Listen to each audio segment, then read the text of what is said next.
Ito yung gentry na tinowing sa ating kahapon mga boss. Ito yung ayaw mag-start. Ito yung tumirik na sa bandang Commonwealth and puro redondo na lang. And ayun, ngayon pa lang natin ito sinalang kasi sobrang dami nating unit kahapon mga boss.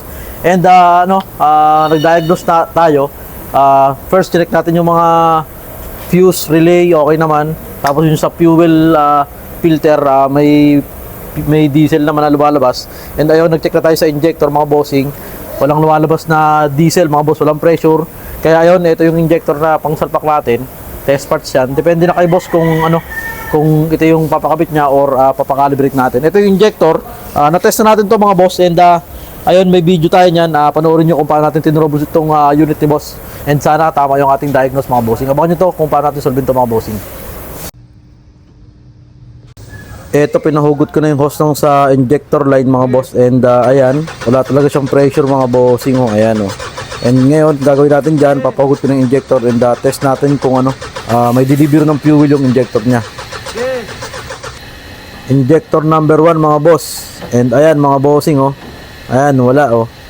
Ayan, injector number 1. Ito, injector number 2. Wala rin mga boss. Ayan.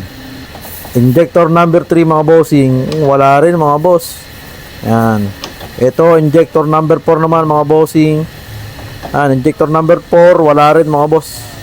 Alright, 4 injector. Ito, nasalpak ko natin yung injector mga boss. And yun, nagpalit na tayo ng fuel filter. Tingnan natin kung aandar. And pag umandar yan, baba natin yung tangke niyan para malinis natin yung tangke mga boss. Kasi sobrang dumi ng fuel filter niya mga boss. Sana umandar. Ito, papandarin natin and sana umandar mga boss. Ge!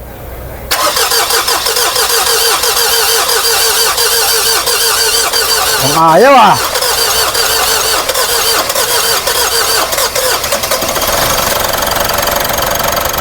Quality! Ayan mga boss, mandar na yung ating unit. Eto, pinababa natin yung tangke mga bossing. And ayan mga boss, sobrang dumi nung tangke. Sobrang itim mga boss. Ayan Ayan. Sobrang dumi mga bossing.